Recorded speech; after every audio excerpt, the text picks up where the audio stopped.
الحمد لله حمدا كثيرا طيبا كما أمر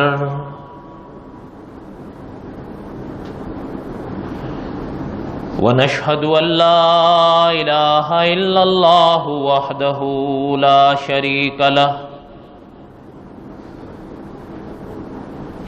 ونشهد أن سيدنا وسندنا ومولانا محمدا عبده ورسوله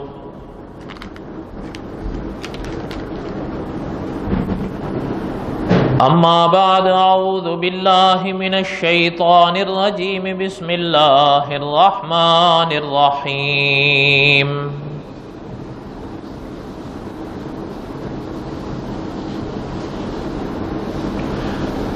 آمن الرسول بما أنزل إليه من ربه والمؤمنون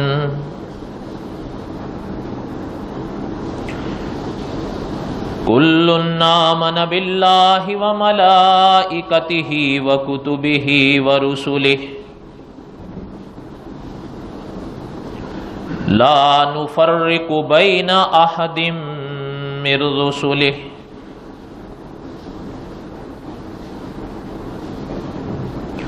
وقالوا سمعنا وأطعنا غفرانك ربنا وإليك المصير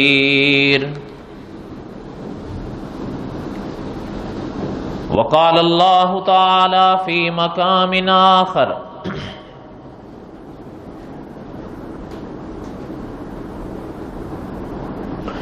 إن الله اصطفى آدم ونوحا وآل إبراهيم وآل عمران على العالمين ذرية بعضها من بعض والله سميع عليم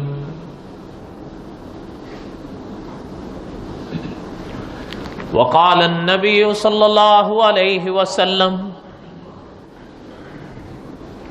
أنا آخر الأنبياء وأنتم آخر الأمم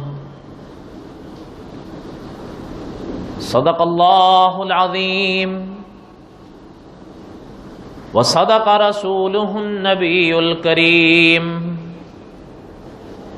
ونحن على ذلك لمن الشاهدين والشاكرين والحمد لله رب العالمين اللهم صل على محمد وعلى آل محمد كما صليت على إبراهيم وعلى آل إبراهيم إنك حميد مجيد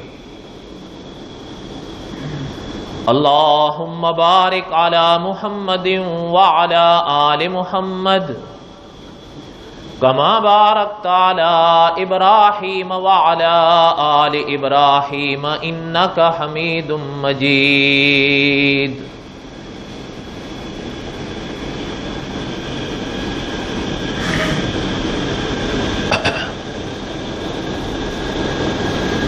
شعبان کا مہینہ شروع ہو گیا ہے.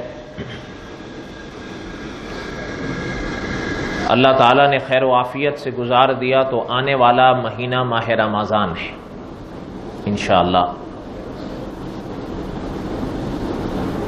صدق کے دل سے دعا ہے کہ اللہ تعالیٰ آپ صلی اللہ علیہ وسلم کی امت کو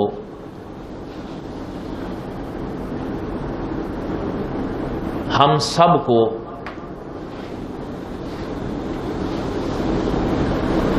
ماہ رمضان کا احترام نصیب فرمائے. ماہ رمضان پر تو انشاءاللہ اپنے موقع پر باتیں آئیں گی. ہم سبق پڑھ رہے تھے قصص الانبیاء علیہم السلام.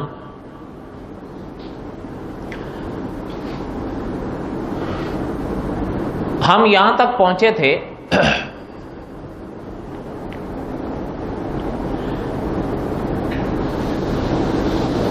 کہ اللہ تعالی نے فرشتوں کو حکم فرمایا تھا حضرت آدم کو سجدہ کرنے کے لیے. وَإِذْ قُلْنَا لِلْمَلَائِكَةِ اسْجُدُوا لِآدَمَ. فرشتوں نے سجدہ کیا، لیکن ابلیس انکاری ہو گیا. ابا واستکبر وکان من الکافرین قرآن میں ہے. وہ سب آپ نے سن لیا. اس نے سجدہ نہ کرنے کی جو وجہ بیان کی تھی وہ بھی آپ نے سن لی.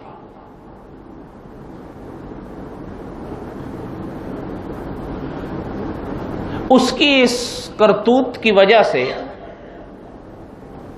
اللہ تعالی نے اس کو اپنے ہاں سے نکال دیا، اور یہ فرما کر نکالا کہ قیامت تک تجھ پر ہماری لعنت برسے گی.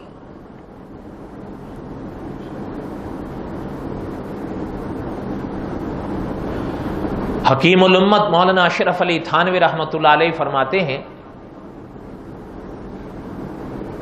چونکہ علم تو رکھتا تھا اس لیے معرفت بھی تھی اس کو، اس لیے وہ یہ بات خوب سمجھتا تھا کہ اللہ تعالی جلال میں بھی ہوں تو کبھی غضب سے مغلوب نہیں ہوتے. اس نے چلتے چلتے اللہ تعالی سے دعا مانگی.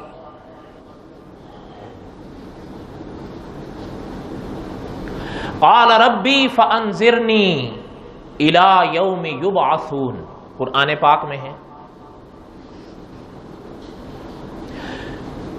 کہ اللہ میں لعنتی تو ہو گیا،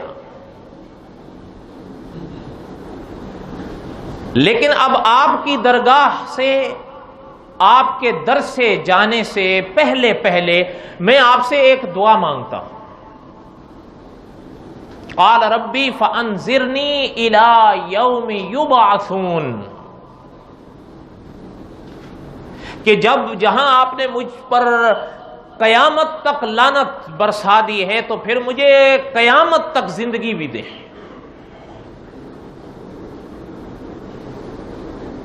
اللہ تعالیٰ کی مرضی، اللہ تعالیٰ جس کو جتنی زندگی دے. کوئی ہوتے ہیں چند گھڑیوں کی زندگی لے کر آتے ہیں چلے جاتے ہیں، اللہ کی حکمتیں ہیں.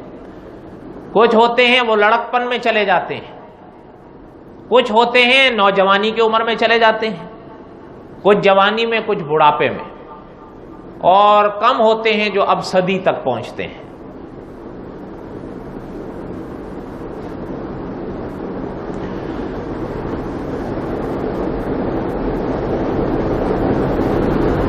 اس نے کہا کہ مجھے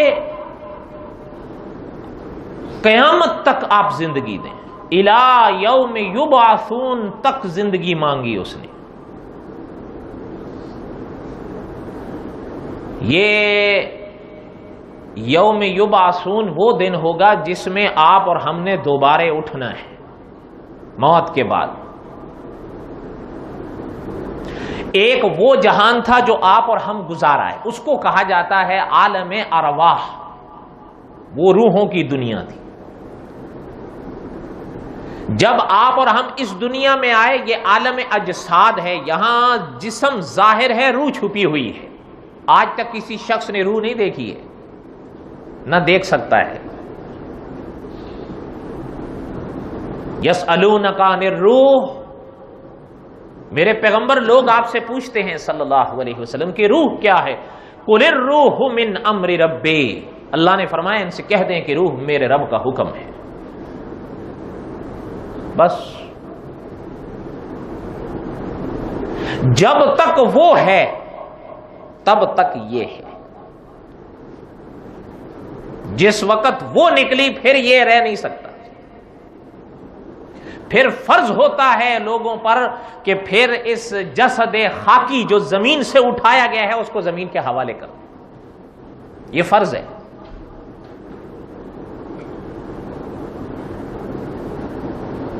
انشاءاللہ یہ تو خیر جب حابیل کا واقعہ ہم پڑھیں گے تو کچھ باتیں میں عرض کروں گا اس بارے میں انشاءاللہ. کہنے کا مقصد یہ تھا کہ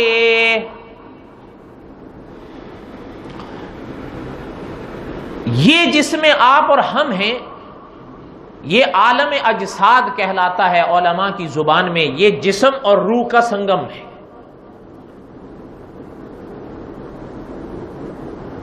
یہاں روح آپ اور ہم نہیں دیکھتے کب آئی کب چلی گئی، بلکہ کئی لوگوں کے سامنے موتیں ہوتی ہیں لیکن ایک تڑپتا ہوا وجود دیکھتے ہیں یا پھڑکتا ہوا جسم دیکھتے ہیں اور اس کے بعد ساکن دیکھتے ہیں، پتہ چلتا ہے روح گئی.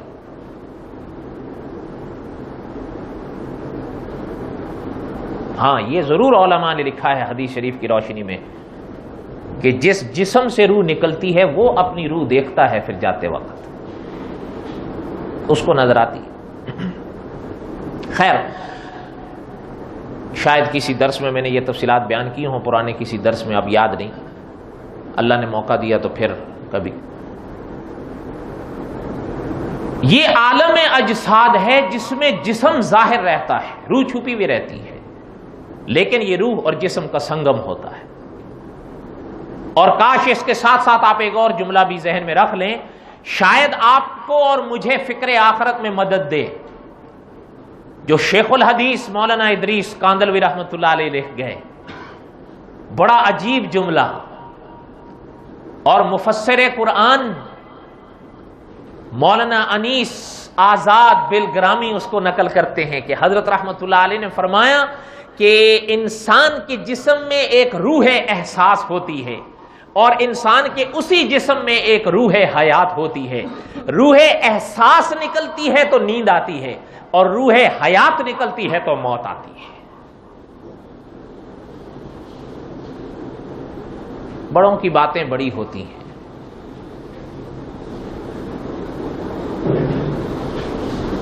اس جہان کے بعد ایک تیسرا جہان شروع ہوتا ہے، اس کو کہا جاتا ہے عالم برزخ. برزخ الی یوم یبعثون، قرآن پاک میں سورۃ مؤمنون. وہ پردے کا جہان ہے. اگر کبھی ایسا موقع بھی آتا ہے، کبھی جلد کبھی بدیر، کہ قبر شک ہو گئی تو دوسرا وجود پڑا ہوا نظر آ گیا، کبھی ایسا ہوتا ہے. اللہ کی مرضیاں، کس کے جسم کو اللہ محفوظ کر دے. کچھ خوش نصیب ایسے حدیث شریف میں بتائے گئے ہیں کہ اگر وہ اپنے عمل اس جہان میں قرآن پاک اور احادیث طیبہ کے مطابق سنواریں تو کچھ ایسے خوش نصیب ہیں کہ علامہ جلال الدین سیوطی رحمۃ اللہ علیہ لکھ گئے کہ جب وہ وجود قبر میں دفنائے جاتے ہیں قیامت تک اللہ تعالیٰ ان کے جسموں کو مٹی کو کھانے نہیں دیتے. انبیاء کی شان تو الگ ہے، وہ تو بہت بڑی شان والی شخصیات ہیں علیہ السلام. یہ امتیوں کی بات کر رہا ہوں میں. انبیاء کے بارے میں علیہ السلام تو پھر انبیاء کے بارے میں تو سوال ہی نہیں پیدا ہوتا کہ نبی کے جسم کو مٹی کھائے. امتیوں کی بات کر رہا ہوں اس وقت میں آپ سے کہ انبیاء کی شان تو بہت آگے کی ہے. اس لیے کہ یہ بات یاد رکھیے گا کہ امتی کو یہ شان ملتی کب ہے؟ جب وہ صحیح معنی میں نبی کی اتباع کرے. تو جب امتی کا جسم محفوظ رہ گیا تو پھر اللہ تعالیٰ نبی کے جسم کو گلنے دیں گے؟ چلتے چلتے ایک بات نقطے کی کہہ دوں. قرآن پاک میں شہید کو مردہ کہنے اور گمان کرنے سے منع کیا گیا ہے. وَلَا تَقُولُوا لِمَنْ يُقْتَلُ فِي سَبِيلِ اللَّهِ أَمْوَاتٌ بَلْ أَحْيَاءٌ وَلَكِنْ لَا تَشْعُرُونَ. جو خدا کی راہوں میں جان دے گے ان کو مردہ مت کہو. شہید کو مردہ کہہ سکتے ہیں؟ گمان کر سکتے ہیں؟ اچھا پھر یہاں ذرا دعوت فکر ہے، غور کریے گا. شہید کو یہ درجہ کن کی اتباع سے ملا ہے؟ غور کریں.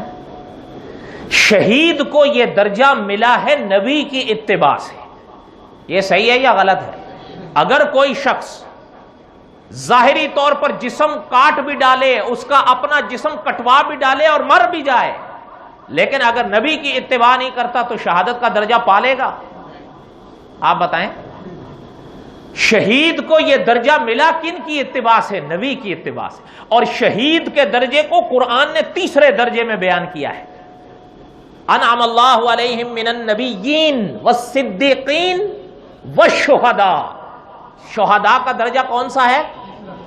دوسرا صدیقین کا، اور پہلا انبیاء کا، پہلا اور شہداء کا تیسرا. تو اب ذرا خود سوچئے گا کہ جن کی اتباع سے شہداء زندگیاں برزخ کی پا گئے، لیکن جن کی اتباع سے پا گئے وہ نبی خود مردہ ہیں.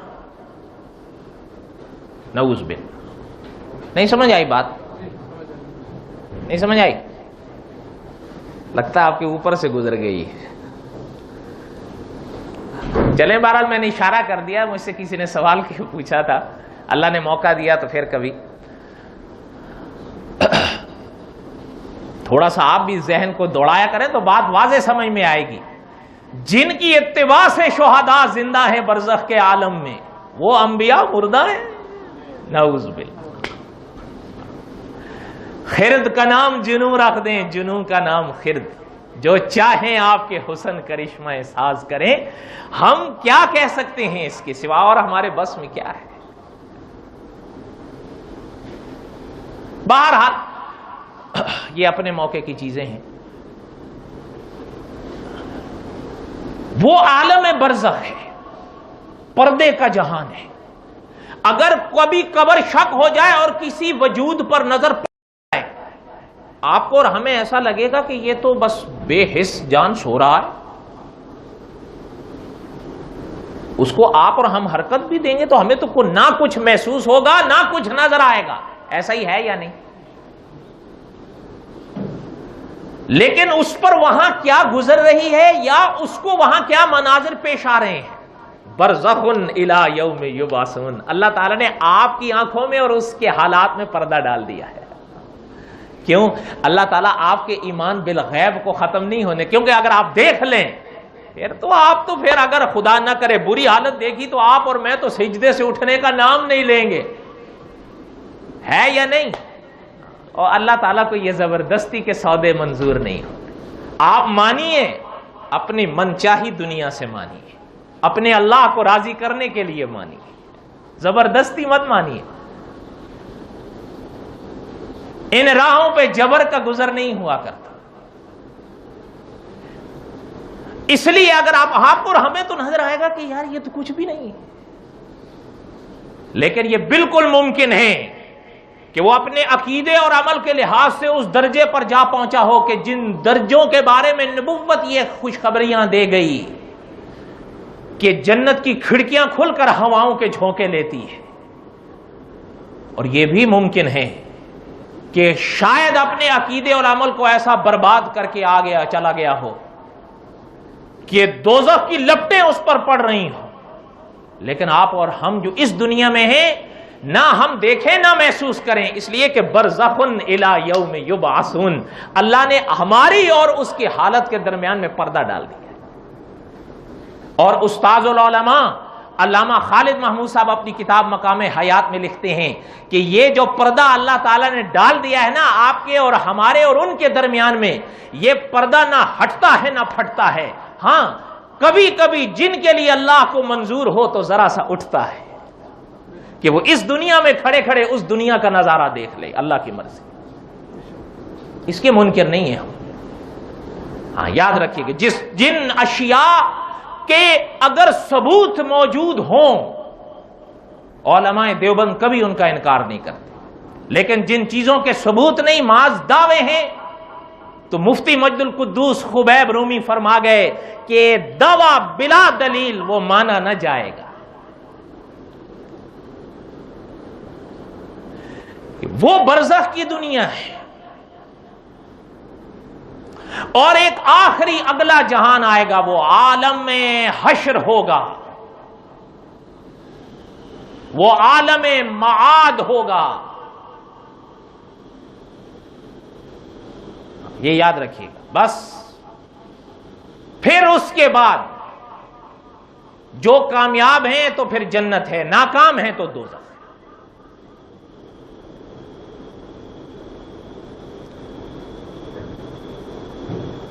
اس نے جو زندگی مانگی اللہ تعالی سے الی یوم یبعثون، اس آخری جہان تک مانگی تھی۔ اب سمجھ آئی بات؟ عالم ارواح، عالم اجساد، عالم برزخ اور عالم معاد، اس نے وہ آخری دن اور مانگی بھی اس وقت الی یوم یبعثون تک کہ جب آپ اور ہم نے دوبارہ اٹھنا ہے۔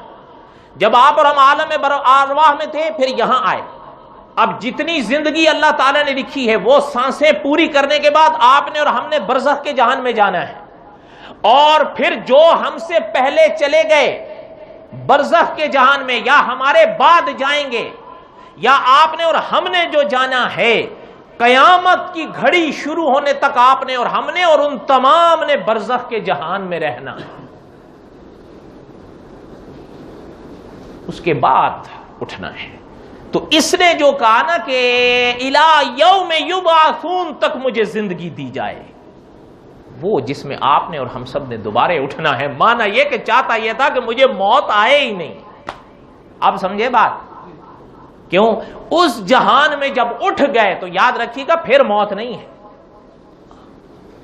کوئی کامیاب ہے وہ جنت چلا گیا، کوئی ناکام ہے دوزخ چلا گیا، پھر ان دونوں طبقوں کے لیے موت نہیں ہے۔ یہ دنیا ہے کہ جہاں اللہ تعالیٰ نے غمی اور خوشیوں کے سنگم رکھے ہیں، لیکن اس جہان میں اللہ تعالیٰ نے جو جنت بنائی ہے وہاں دکھ نام کی گزر نہیں، لیکن جو دوزخ ہے وہاں سکھ نام کا گزر نہیں ہے۔ سوال ہی نہیں پیدا ہوتا۔ یہ کبھی آپ نے سنا ہوگا نا کہ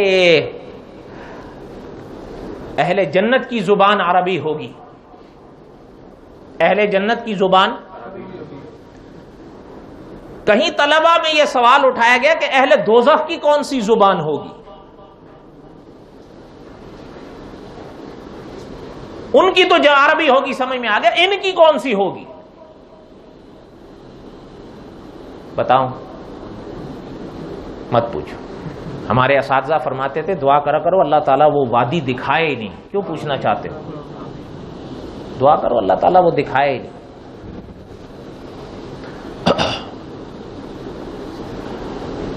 آپ صلی اللہ علیہ وسلم نے ایک دعا سکھائی ہے، آپ سب جانتے ہیں، اللہم اجرنی من النار، اللہم اجرنا من النار، نماز فجر اور نماز مغرب کے بعد کتنی مرتبہ؟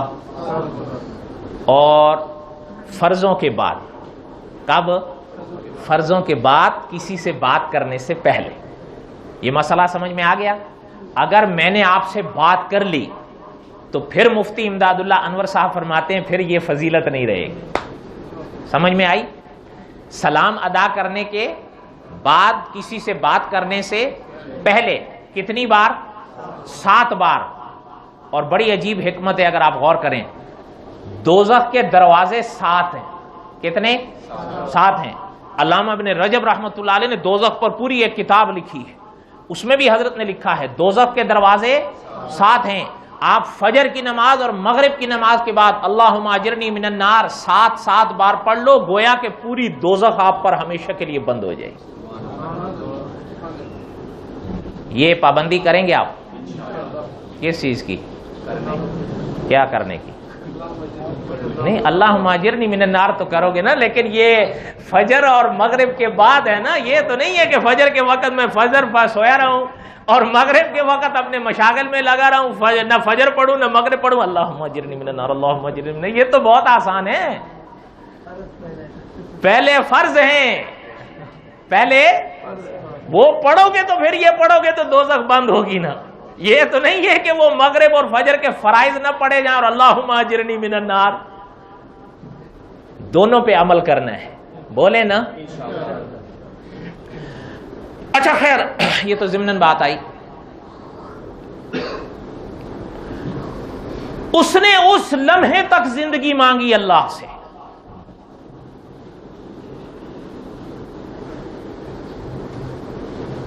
قال فإنك من المنذرين، قرآن پاک میں اللہ تعالیٰ نے اس کو مہلت دی. اللہ تعالیٰ نے اس کو مہلت، یہ آیت بتاتی ہے کہ اللہ تعالیٰ نے اس کو مہلت دی، اور اس کا معنی یہ ہے کہ اللہ تعالیٰ نے اس کی دعا کو قبول فرمایا. بات سمجھ میں آئی کہ نہیں آئی؟ اب اگلی بات سنیں. علماء مفسرین فرماتے ہیں کہ شیطان نے دعا مانگی اور اللہ تعالیٰ نے اس کی دعا قبول فرمائی. اس سے ہمیشہ سمجھ لینا کہ چاہے میں ہیں یا آپ ہیں یا کوئی اور ہے، اگر کسی کی دعائیں قبول ہوتی ہیں تو یہ مت سمجھ جانا کہ وہ اللہ والا ہے. یہ معیار نہیں ہے. نہیں سمجھے بات آپ؟ ہاں یہ یاد رکھنا، اگر کسی نے دعا مانگی اور وہ قبول ہو گئی تو کہیں ذہن میں یہ نہ لے او یار یہ تو قبول ہو گئی، میں تو جنید بغدادی بن گیا رحمت اللہ. نہیں، دعا تو اس نے بھی مانگی تھی، قبول ہو گئی. پتہ چلتا ہے کہ دعا کی قبولیت معیار نہیں ہے اس مرحلے پر. یہ نقطہ سمجھ میں آیا یا نہیں سمجھ میں آیا؟ اس نے بھی مانگا، اللہ نے دیا. اچھا پتہ ہے آپ تو حیران ہوں گے، شہید ختم نبوت مولانا یوسف لدھیانوی رحمت اللہ علیہ نے بڑی عجیب بات لکھی ہے. کبھی کبھی ایسا ہوتا ہے کہ ایک انسان ایسا کردار اور پاپی ہوتا ہے کہ وہ ہاتھ کے لیے دعا کے لیے ہاتھ اٹھاتا ہے، اللہ تعالیٰ کو اس کا مانگنا اچھا ہی نہیں لگتا، اللہ تعالیٰ اسی وقت دے دیتے ہیں. لیکن کوئی ایسا ہوتا ہے اس کے اندر نیکیاں بھی پائی جاتی ہیں، وفائیں بھی پائی جاتی ہیں، دعائیں مانگتے مانگتے مانگتے تھک جاتا ہے لیکن اس کی دعائیں قبول نہیں ہوتی. بسا اوقات حضرت نے لکھا ہے کہ اس کا مانگنا اللہ تعالیٰ کو اتنا اچھا لگ رہا ہوتا ہے کہ اللہ فرماتے ہیں ذرا رک جاؤ، ذرا مانگنے دو، اس کو مانگنے دو، اس کو مانگنے دو. اس لیے اگر کبھی دعا قبول ہونے میں دیر ہو جائے تو بد دل مت ہو جایا کرو. یہ سبق ہمیشہ یاد رکھا کریں. ممکن ہے اللہ کرے ہم بھی انہی میں ہو جائیں کہ ہمارا مانگنا اللہ کو اچھا لگے. پتہ ہے عجیب بات مفتی امداد اللہ انور صاحب نے اپنی کتاب جنت کے حسین مناظر میں سرخی کے طور پر لکھی ہے کہ قیامت کے دن جس چہرے کو دیکھ کر اللہ نے مسکرا دیا تو سمجھ جاؤ اس کا بیڑا پار ہو گیا، یہ تو مسئلہ ہی ختم ہو جائے گا. اس لیے دعا کریں کہ ہمارا مانگنا اللہ کو اچھا لگ جائے تو اور کیا چاہیے. اس لیے کبھی دعاؤں میں دیر لگے تو بد دل مت ہو جایا کرو. ایک بات. دوسری بات، حدیث میں یہ بھی بات سمجھائی گئی، کبھی ایسا ہوتا ہے کہ آپ اور ہم ایک شے مانگ رہے ہوتے ہیں، ہمارے لیے نقصان دہ ہوتی ہے، ہمیں پتہ نہیں ہوتا، لیکن وہ ذات علام الغیوب ہے، وہ جانتی ہے وہ چیز آپ کے لیے مفید ہے یا مضر ہے. وہ اللہ تعالیٰ اپنے علم کی بنا پر روک دیتے ہیں کہ یہ چیز یہ میرا بندہ مانگ رہا ہے لیکن جانتا نہیں ہے اس کے لیے نقصان دہ ہے، اس کو مت دو. اب اللہ تعالیٰ روک دیتے ہیں، لیکن حدیث میں فرمایا گیا اللہ تعالیٰ اس کی ان فریادوں کو ضائع نہیں ہونے دیتے. قیامت کے دن وہی فریادیں نیکیوں کی صورت میں اللہ لوٹا دیتے ہیں. اس لیے کسی صورت میں اللہ تعالیٰ سے مایوس مت ہوا کر، یاد رکھیے. تو خیر اللہ تعالیٰ نے اس کو مہلت دی، اللہ تعالیٰ نے اس کو الی یوم الوقت المعلوم، وقت المعلوم تک اللہ نے مہلت دی. اب یہ وقت المعلوم کیا ہے؟ اس نے مانگی اس وقت تک جب آپ نے اور ہم نے دوبارے اٹھنا ہے. اللہ تعالیٰ نے کب تک دی؟ الی یوم الوقت المعلوم. شیخ الاسلام مفتی محمد تقی عثمانی صاحب نے بڑا عجیب ترجمہ لکھا ہے اس کا کہ وہ وقت المعلوم اللہ ہی جانتا ہے.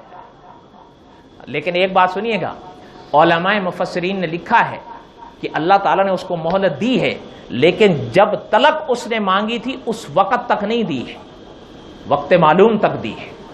وہ وقت المعلوم کون سا ہے؟ اس نے مانگا تھا الی یوم یبعثون، لیکن اللہ نے جواب میں ارشاد فرمایا تھا الی یوم الوقت المعلوم.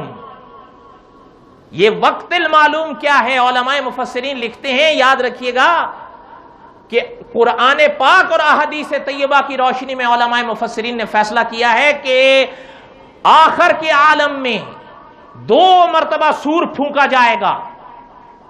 پہلا سور جب پھونکا جائے گا ہر وہ شے جس کے اندر جان ہے وہ فنا ہو جائے گا.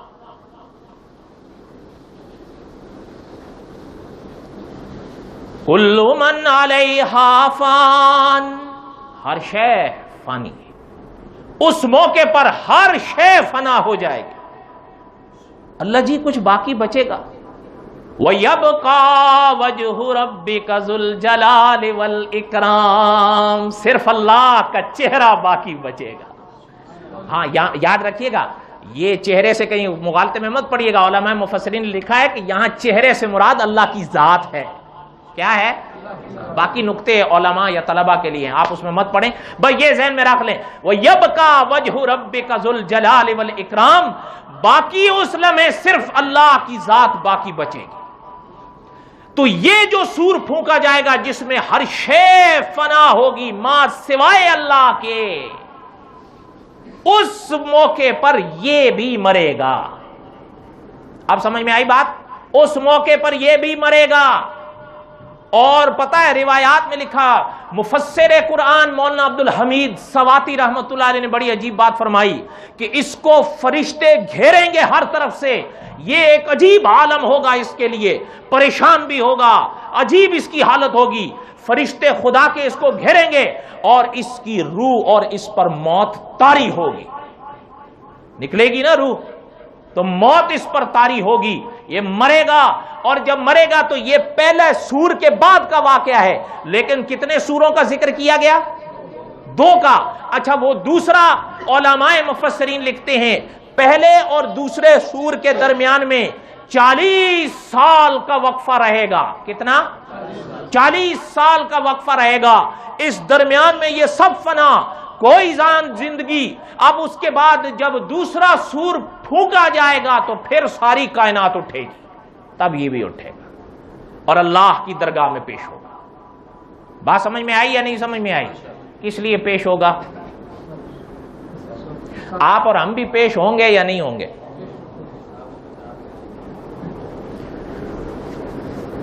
پتہ ہے اسی صورت میں، صورت ہجر میں آگے ان آیتوں کے بعد اگلی آیت کے آخر میں پتہ ہے اس نے کیا کہا تھا؟ جب اللہ نے مہلت تو دے دی نا الی یوم الوقت المعلوم تک، اب پتہ ہے کیا کہنے لگا؟ کہتا ہے بس پھر آپ دیکھیں۔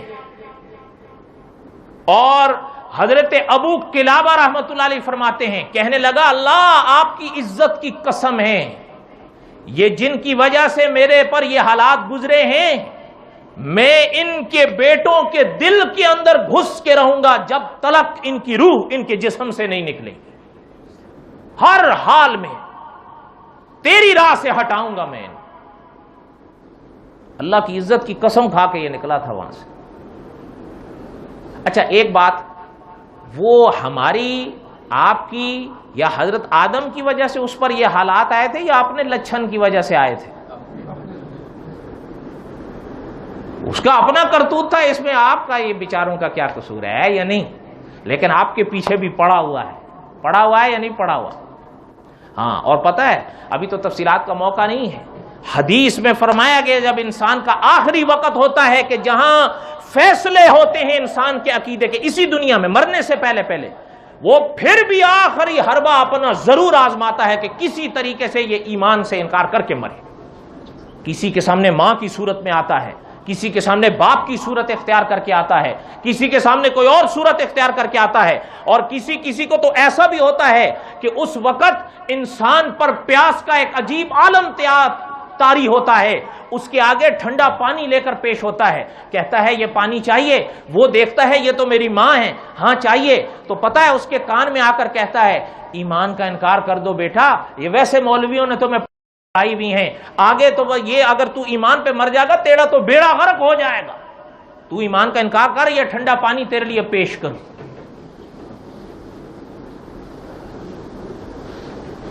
مفتی تقی عثمانی صاحب کا نام سنا ہے نا؟ ان کے والد صاحب تھے مفتی محمد شفیع صاحب رحمۃ اللہ علیہ۔ انہوں نے ایک ایسے عالم کا آخری وقت دیکھا تھا کہ ان عالم نے شیطان کے ساتھ آخری وقت میں مناظرہ کیا تھا۔